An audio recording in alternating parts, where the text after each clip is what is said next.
हे दोस्तों, मैं हूं नावेद और आप देख रहे हैं द लॉ ऑफ लेमैन।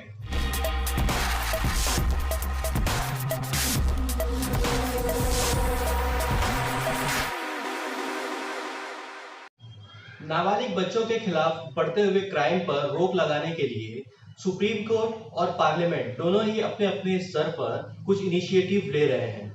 जहां एक तरफ सुप्रीम कोर्ट ने suo motu criminal writ petition number 1 of 2019 में सारे स्टेट्स को कुछ डायरेक्शन दिया है, वहीं दूसरी तरफ पोक्सो अमेंडमेंट बिल 2019 भी पार्लियामेंट से पास हो गया है। आज की इस वीडियो में हम यही देखेंगे कि क्या डायरेक्शन सुप्रीम कोर्ट ने तमाम स्टेट्स को दिया है और इस बिल में, पॉक्सो अमेंडमेंट बिल में क्या नए नए चेंजेस लाए हैं। और हम ये भी डिस्कस करने की कोशिश करेंगे कि क्या सिर्फ इस तरह के बिल ले आना, इस तरह के कानून ले आना और डे बाय डे या हर वक्त उस कानून के अंदर चेंजेस करना और उसको स्ट्रिक्ट बनाते जाना इस मसले का हल है, या हमें इस कानून से हटकर भी बहुत सारी चीजें देखनी पड़ेगी। ग्राउंड लेवल्स पे क्या चीज होनी चाहिए, किस तरह से इन कानून का इम्प्लीमेंटेशन होना चाहिए, किस तरह से हमारी एग्जीक्यूटिव बॉडी इस कानून को एग्जीक्यूट करना चाहिए, वो सारी चीजें भी हम आज की इस वीडियो में देखेंगे। लेकिन उससे पहले अगर आपने अभी तक मेरे YouTube चैनल को सब्सक्राइब नहीं किया है तो इसे सब्सक्राइब कर लीजिए और साथ ही बेल नोटिफिकेशन आइकन को टैप करें ताकि मेरी हर वीडियो का नोटिफिकेशन आप तक सबसे पहले पहुंचे। तो चलते हैं आज के हमारे केस के टॉपिक की तरफ। So let's begin. Suo motu criminal petition number 1 of 2019 के तहत सुप्रीम कोर्ट ने तमाम स्टेट को यह डायरेक्शन दिया कि जिस डिस्ट्रिक्ट में 100 से ज्यादा पॉक्सो के मैटर्स चल रहे हैं वहां पर स्पेशल एग्जीक्यूटिव कोर्ट्स बनाए जाएंगे। ये कोर्ट सेंटर स्कीम के थ्रू बनाए जाएंगे। इसके लिए सेंटर इन कोर्ट्स को बनाने के लिए फंड प्रोवाइड करेगा। प्रिसाइडिंग ऑफिसर से लेके कोर्ट स्टाफ सारे की सैलरी वगैरह सेंटर की तरफ से प्रोवाइड की जाएगी।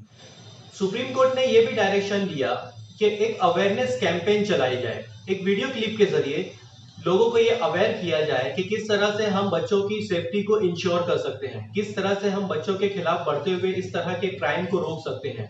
और उस क्लिप में ये भी हम बताएं कि जो लोग इस तरह के क्राइम में इन्वॉल्व होते हैं उनके खिलाफ किस तरह की पनिशमेंट का प्रोविजंस दिया गया है, किस तरह की पनिशमेंट उनको मिल सकती है, ताकि उनके दिल में एक डर, एक खौफ पैदा हो सके। और इस तरह की वीडियो क्लिप को हर स्टेट अपने डिस्ट्रिक्ट के सिनेमा हॉल्स में और टीवी चैनल्स पर दिखाए। इसके अलावा हर डिस्ट्रिक्ट के पब्लिक प्लेस के ऊपर, रेलवे स्टेशन पर, बस स्टैंड पर, गार्डन्स, पार्क पर या और भी पब्लिक प्लेसेस के ऊपर एक पोस्टर लगाया जाए जिसके अंदर इस तरह की सेफ्टी मेजर्स को मेंशन किया जाए।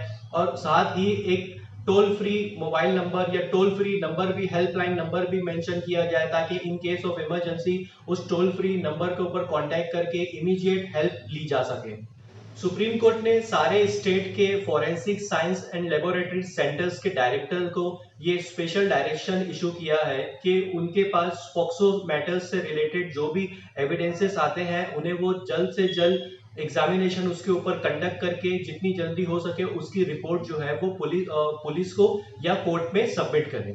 वहीं दूसरी तरफ अगर हम पार्लियामेंट की बात करें तो पॉक्सो अमेंडमेंट बिल ऑफ 2019 में कुछ चेंजेस लेके आए हैं। जो एग्रावेटेड सेक्सुअल ऑफेंस के अंदर जो है दो इंपॉर्टेंट चेंजेस लेके आया गया है, दो इंपॉर्टेंट डेफिनेशन लेके आया गया है।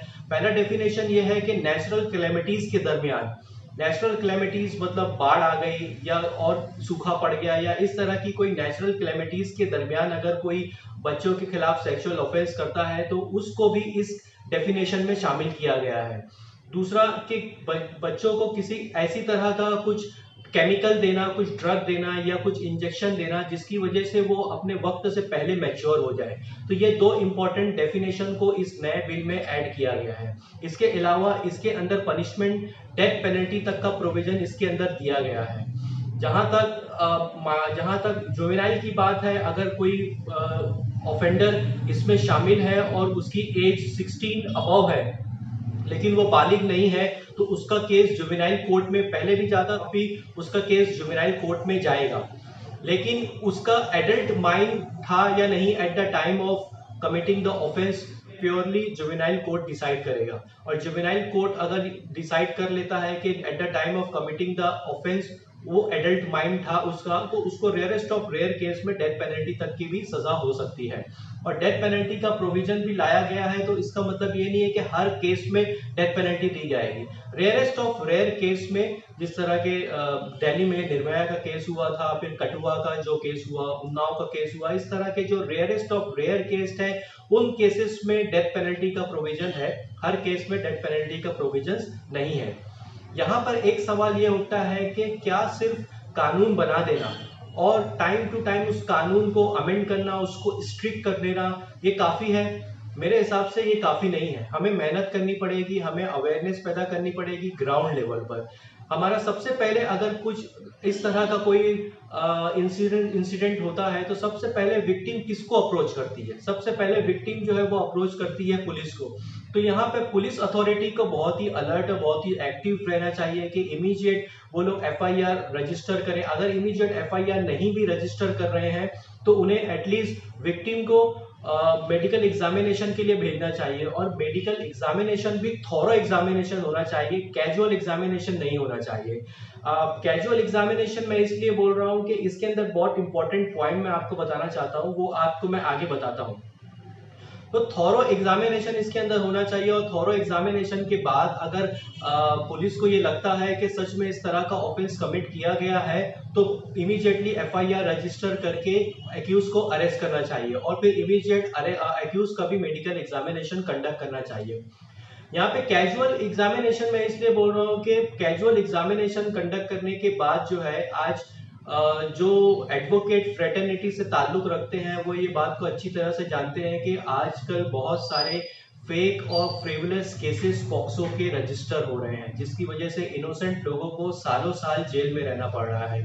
अभी तक तो डेथ पेनल्टी का प्रोविजन नहीं था, तो हमें किसी एक्यूज का बेल लेने में बहुत प्रॉब्लम्स फेस करना पड़ता था।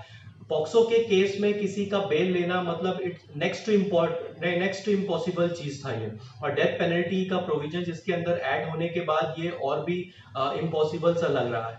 कैजुअल एग्जामिनेशन की बात मैं इसलिए कर रहा हूँ कि आजकल एक बहुत ही फेवरेट स्टेटमेंट हो गया है सारे डॉक्टर्स का कि आप जो भी चार्जशीट पढ़ोगे उसके मेडिकल एग्जामिनेशन की रिपोर्ट पे आपको ये स्टेटमेंट मिल जाएंगे।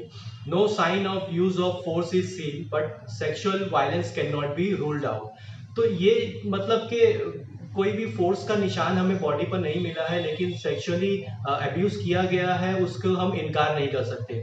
तो इस तरह का स्टेटमेंट अगर कोई भी डॉक्टर देगा तो जज का व्यू, किसी भी जज का व्यू जो है थोड़ा सा नेगेटिव की तरफ चला जाएगा। तो इस तरह की चीज़ों, इस तरह के जो कैजुअल एग्जामिनेशन है वो एग्जामिनेशन नहीं होने चाहिए, थॉरो एग्जामिनेशन होनी चाहिए, और कंप्लीट रिपोर्ट जो है आनी चाहिए। इस तरह का जो कैजुअल रिपोर्ट आती है, जो फेवरेट स्टेटमेंट डॉक्टर का, जैसे मैंने अभी आपको बताया, वो स्टेटमेंट जिस भी केस में आते हैं, मैक्सिमम केसेस में मैंने देखा है कि चार्जशीट में इस तरह के स्टेटमेंट है, और ये स्टेटमेंट के बेस पे जो है सेशंस कोर्ट या हाई कोर्ट से बेल नहीं मिलती है। और इस तरह से जो है, जो इनोसेंट लोग हैं जिनके खिलाफ, मैं ये नहीं कह रहा हूं कि हर केस जो है वो फेक केस होता है, लेकिन 90% केसेस जेन्युइन अगर होते हैं तो 10% केसेस जो है वो फॉल्स केसेस होते हैं। और इस फॉल्स केस में जो भी लोग इन्वॉल्व हैं उन लोगों को बेल नहीं मिल रही है, और बेल ना मिलने के बाद, बेल उनकी सुप्रीम कोर्ट तक रिजेक्ट होने के बाद उनके चार्जेस फ्रेम होने में 3-4 साल लग जाते हैं। तो 3-4 साल वो लोग अंदर है विदाउट कमिटिंग एनी ऑफेंस। या मुझे इंग्लिश का एक कोट याद आ रहा है, let 100 guilty be acquitted but 1 innocent should not be convicted.